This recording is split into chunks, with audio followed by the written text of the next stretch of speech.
पंचायती राज की ये जो सीरीज हम लोगों ने शुरू करी है, इसके सेकंड पार्ट की चर्चा आज हम लोग करेंगे। पिछले वीडियो लेक्चर में आप लोगों ने पंचायत का जो बैकग्राउंड है उसके बारे में जाना। हमारे देश में पंचायतें किस तरीके से अस्तित्व में आई, इसे हम लोगों ने समझा। पंचायतों को डायरेक्टिव प्रिंसिपल्स के अंदर आर्टिकल नंबर 40 में क्यों डाला गया, स्टेट लिस्ट के अंदर इसको क्यों रखा गया, ये सारी चीजें हम लोगों ने देख ली। अब आज हम लोग आजाद भारत में पंचायतों के इतिहास के बारे में पढ़ेंगे। पिछला वीडियो लेक्चर मैंने जहां पे खत्म किया था वहां पे मैंने आपको बताया था कि आजाद भारत के इतिहास में पंचायतों को दो भागों में बांटा जा सकता है। 1992 के पहले की पंचायतें और 1992 के बाद की पंचायतें। इन दोनों पंचायतों में जो बेसिक डिफरेंस है वो डिफरेंस है कॉन्स्टिट्यूशनल स्टेटस का, संवैधानिक दर्जे का। वर्ष 1947 से लेकर के वर्ष 1992 तक हमारे देश में जो पंचायतें रहीं उन्हें संवैधानिक दर्जा नहीं था। कैसी पंचायतें थीं, तो इसी की चर्चा हमें मुख्य तौर पर आज करनी है। वर्ष 1947 में 1947 में जब पंचायतों का गठन शुरू हुआ तो सामुदायिक विकास कार्यक्रम के अंतर्गत हुआ। सरकारों ने पंचायतों पर कुछ बहुत ज़्यादा जोर नहीं दिया और धीरे धीरे देखा गया कि जो सामुदायिक कार्यक्रम हैं या जो नेशनल डेवलपमेंट काउंसिल की जो भी प्लानिंग्स हैं या जो 5 ईयर प्लान्स हैं वो पंचायतों के संदर्भ में धीरे धीरे फेल हो रहे हैं। इसलिए इन कारणों की जांच करने के लिए 1956 के आखिर तक आते आते सरकार को यह समझ में आ गया कि भारत में पंचायतों का अगर वास्तविक स्वरूप आप लाना चाहते हैं तो इस तरीके से काम नहीं चल पाएगा। और इसी क्रम में इन सारी परेशानियों की जांच करने के लिए एक समिति बनाई गई और इस समिति को बलवंत राय मेहता समिति कहा जाता है।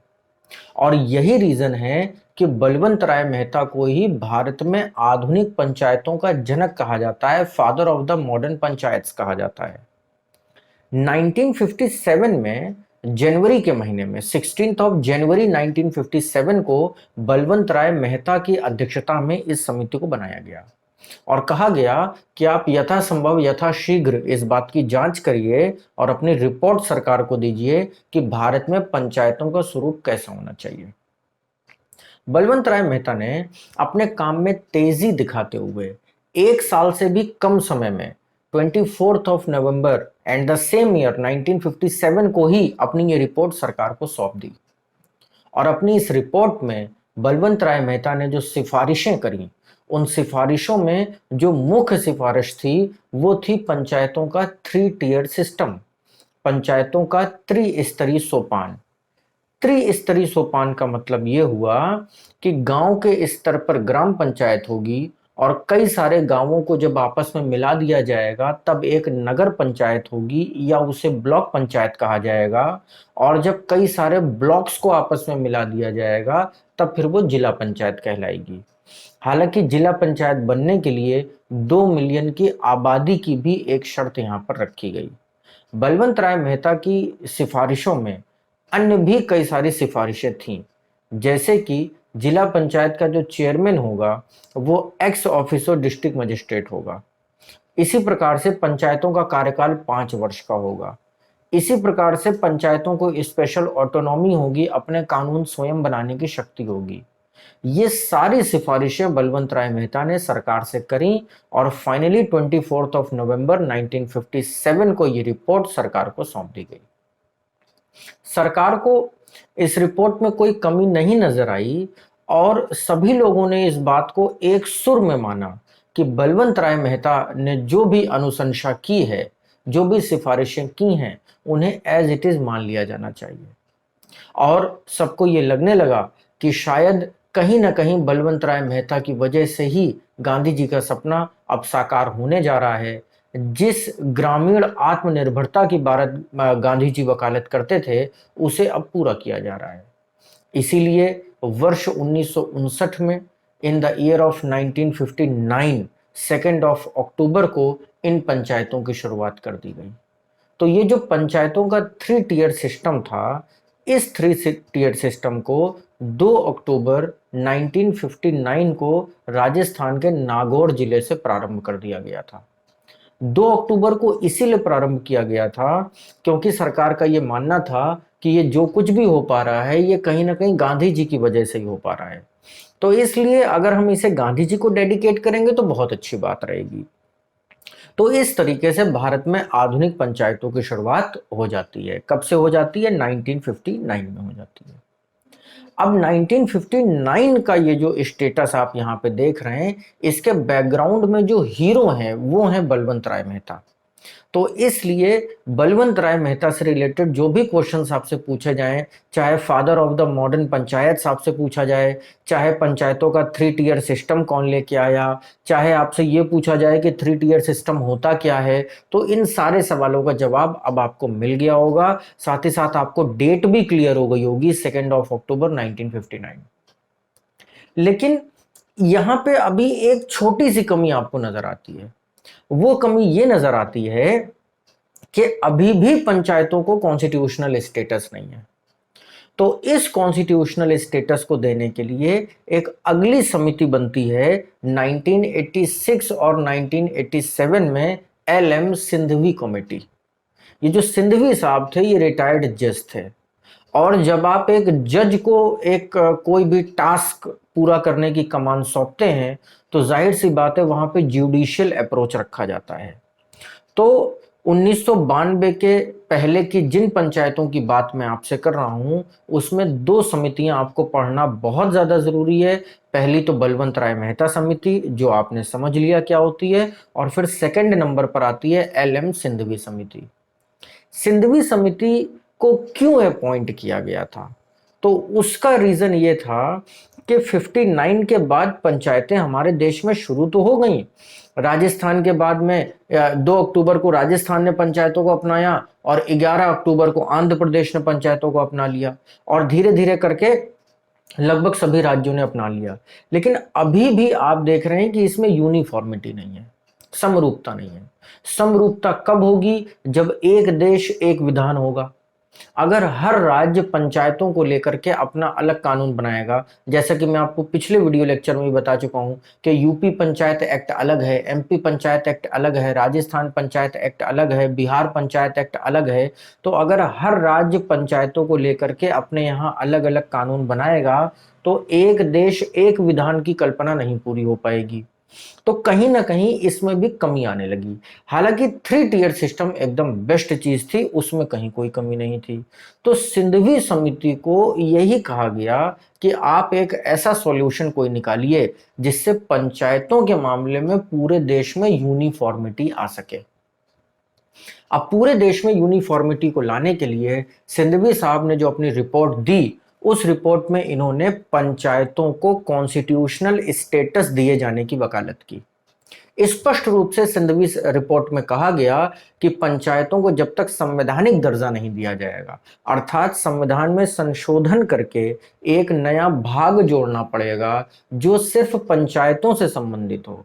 पंचायतों के लिए कुछ इस तरीके के नियम बनाए जाएं जो कि पूरे देश को फॉलो करने हो, सभी राज्यों को फॉलो करने हो, तब तो पंचायतों की कल्पना साकार हो पाएगी। नहीं तो पंचायतों में समय समय पर यह कमियां आती रहेंगी। तो यहां पे आपको यह याद रखना है कि पंचायतों के लिए कॉन्स्टिट्यूशनल स्टेटस की डिमांड किसने करी थी? तो सिंधवी समिति ने करी थी। हालांकि इनकी रिपोर्ट आने के बाद अगर हम लोग 88, 89 और 90 या 91 के दौर को देखें तो ये जो 3 से 4 साल का दौर रहता है ये इंडियन पॉलिटिक्स का बहुत अनस्टेबल दौर माना जाता है। क्यों? क्योंकि यहाँ पे राष्ट्रीय मोर्चा की सरकार थी। यहाँ पर क्या बोलते हैं, VP सिंह प्रधानमंत्री रहे, चंद्रशेखर प्रधानमंत्री रहे, और इनकी सरकारों में ये बिल्स तो आए कि पंचायतों को कॉन्स्टिट्यूशनल स्टेटस दिया जाए, लेकिन अल्पमत की सरकार होने की वजह से या तो ये बिल राज्यसभा के द्वारा लैप्स कर दिए गए या तो सरकार गिर जाने की वजह से लोकसभा से ही लैप्स हो गए। फाइनली जब 1992 में कांग्रेस की पूर्ण बहुमत की सरकार आती है और PV नरसिम्हा राव देश के प्रधानमंत्री बनते हैं, तब ये बिल पास होता है कॉन्स्टिट्यूशनल अमेंडमेंट बिल नंबर 73 पास होता है और 73वां संविधान संशोधन किया जाता है। 73वें संविधान संशोधन के माध्यम से पंचायतों को संवैधानिक दर्जा दिया जाता है और 74वें संविधान संशोधन के माध्यम से नगरीय निकायों को, नगर पालिकाओं को भी संवैधानिक दर्जा दिया जाता है। और ये दोनों अमेंडमेंट्स आस पास हुए थे, एक दूसरे के करीब हुए थे। तो इस प्रकार से सिंधवी समिति की सिफारिशों के आधार पर भारत के संविधान में पंचायतों को जगह दे दी गई और ये जो आधुनिक पंचायतें हैं ये 24 अप्रैल 1993 को नरसिम्हा राव सरकार के द्वारा लागू कर दी गई। कहां से लागू कर दी गई? तो अगेन राजस्थान के नागौर जिले से ही लागू कर दी गई, क्योंकि ये सारी कहानी शुरू यहीं से होती है। 24 अप्रैल को ये पंचायतें लागू करी गई थीं। इसी उपलक्ष्य में 24 अप्रैल को पंचायती राज दिवस भी मनाया जाता है। ये भी क्वेश्चन आपको याद होना चाहिए कि पंचायत डे कब सेलिब्रेट किया जाता है। तो 24 अप्रैल को ही ये सेलिब्रेट किया जाता है। अब प्रश्न ये उठता है कि 1992 को आधार मान के हम लोगों ने ये तो समझ लिया कि 92 के पहले पंचायतों की क्या कंडीशन थी और 92 के बाद पंचायतों की क्या कंडीशन है। लेकिन अब यहाँ पे एक चीज आपको समझनी है कि संविधान संशोधन संख्या 73 जो लाई गई, 73rd कॉन्स्टिट्यूशनल अमेंडमेंट जो लाया गया, उसमें आखिर किया क्या गया? तो उसमें कॉन्स्टिट्यूशनल अमेंडमेंट करके एक नया पार्ट जोड़ा गया, जिस पार्ट को कहा जाता है पार्ट 9। और पार्ट 9 में पंचायतों के लिए स्पेसिफिक रूल्स एंड रेगुलेशंस बनाए गए। हालांकि इस पूरे पार्ट में केवल एक आर्टिकल को ही खर्च किया गया है, जिसका नाम है 243, और अनुच्छेद 243 को ही तोड़ तोड़ करके छोटे छोटे पार्ट्स में पंचायतों से रिलेटेड सभी नियम बता दिए गए हैं। तो part number 9 article number 243 A to ओ, ये सारे जो प्रोविजंस हैं ये पंचायतों से रिलेटेड है। फिर से आई रिपीट, ध्यान रहना चाहिए आपको, article number 243 A to O, these articles, these provisions are related to the village panchayats under part number 9, amendment number 73 1992। इसको एकदम क्लियर कट आपको याद रखना है। अब आधुनिक पंचायतों की शुरुआत तो हो गई, लेकिन आधुनिक पंचायतों की शुरुआत में भाग नंबर 9 का योगदान क्या है? तो भाग नंबर 9 का योगदान यह है कि इस पार्ट के माध्यम से पूरे देश में एक यूनिफॉर्मिटी आती है। और वो यूनिफॉर्मिटी कुछ इस तरीके से आती है कि पंचायतों का कार्यकाल अगर 5 साल का है तो वो पूरे देश में 5 साल का ही होगा। अगर पंचायतों का 3 टियर सिस्टम पार्ट नंबर 9 में माना गया है तो वो पूरे देश में 3 टियर ही होगा। इसी तरीके से स्टेट इलेक्शन कमीशन की स्थापना करी गई है पार्ट नंबर 9 में ही। इसी तरीके से एक कंप्ट्रोलर एंड ऑडिटर जनरल की भी बात करी गई है पार्ट नंबर 9 में ही। और इसी तरीके से फाइनेंस कमीशन की भी बात करी गई है पार्ट नंबर 9 में ही, जिससे रिलेटेड क्लॉज जो है वो मैं आपको अभी आगे बताऊंगा। तो कहने का मतलब यह है कि अब करंट सिचुएशन जो हमारे देश में पंचायतों की है, उसमें पंचायतें 2 तरीकों से काम करती हैं। पहला तरीका है बाइंडेड और दूसरा तरीका है नॉन बाइंडेड। बाइंडेड तरीके का मतलब है कि राज्य सरकारें संवैधानिक रूप से बाध्य हैं पंचायतों को लेकर के। क्यों बाध्य हैं? क्योंकि पंचायतों को कॉन्स्टिट्यूशनल स्टेटस है। तो कुछ चीजें ऐसी हैं जिसमें राज्य सरकार कोई परिवर्तन नहीं कर सकती है और कुछ चीजें ऐसी हैं जिनमें राज्य सरकार परिवर्तन कर सकती है। अब परिवर्तन करने का मतलब है कि पंचायत चुनाव लड़ने के लिए जो उम्मीदवार होंगे, उन उम्मीदवारों की योग्यता संबंधी प्रावधान जो है वो राज्य सरकारें बना सकती हैं। क्यों बना सकती हैं? क्योंकि जो स्टेट लिस्ट है उसका सब्जेक्ट है पंचायत। लेकिन अगर कॉन्स्टिट्यूशन ऑफ इंडिया के अंदर कोई बात लिखी हुई है कि महिलाओं का आरक्षण पंचायतों में 33% होगा या 1/3 होगा, तो इसे कोई राज्य सरकार इनकार नहीं कर सकती है, उसे लागू करवाना ही पड़ेगा। तो इस तरीके से आपको मेरी बात अब समझ में आ गई होगी कि हमारे देश में जो आधुनिक पंचायतें हैं, आज की जो पंचायतें हैं, वो 2 तरीकों से काम करती हैं। पहला तरीका, संविधान की बाध्यता, संविधान से बंधी हुई हैं, बाइंडेड है। और दूसरा तरीका, उनके अपने कानून। तो उनके अपने कानून में उत्तर प्रदेश पंचायती राज अधिनियम है, काम कर रहा है, लेकिन सुप्रीमेसी किसकी है? भारत के संविधान की है। तो इस तरीके से आधुनिक भारत की ये पंचायतों की कहानी यहाँ पे पूरी की पूरी खत्म होती है। अब बारी आती है विलेज पंचायत की। यहाँ पे आपको यह भी ध्यान रहे कि अभी मैंने आपको केवल 73rd कॉन्स्टिट्यूशनल अमेंडमेंट डिस्कस किया है, अभी 74th मैंने डिस्कस नहीं किया है। 74th जब मैं आपको डिस्कस करूंगा तो वहां पे फिर शहरी संरचना हम लोग पढ़ेंगे, नगर पालिका या नगर महापालिका क्या होती है इसको हम लोग पढ़ेंगे। तो फिलहाल हम लोग ग्राम पंचायतों की चर्चा कर रहे हैं, और ये पहले वीडियो लेक्चर में हम लोगों ने इसका पूरा बैकग्राउंड समझ लिया, और दूसरे लेक्चर में आज हम लोगों ने इसकी पूरी कहानी समझ ली कि किस प्रकार से पंचायतों का संवैधानिक दर्जा प्राप्त हुआ। और अब अंत में इस पूरे टॉपिक को समराइज करते हुए मैं एक बात आपको समझाना चाहता हूं कि आज के संदर्भ में पंचायतें हैं क्या, व्हाट इज पंचायत। तो बेहद सरल भाषा में इसको समझने की कोशिश करिएगा, और आखिरी की ये 4 लाइनें अगर आप समझ गए तो पीछे का पूरा लेक्चर आपको बहुत अच्छे से समझ में आ जाएगा।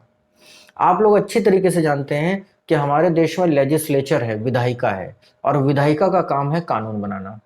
तो एक विधायिका तो केंद्र में है जिसको हम लोग सेंट्रल लेजिस्लेचर कहते हैं, और सेंट्रल लेजिस्लेचर के रूप में संसद काम करती है।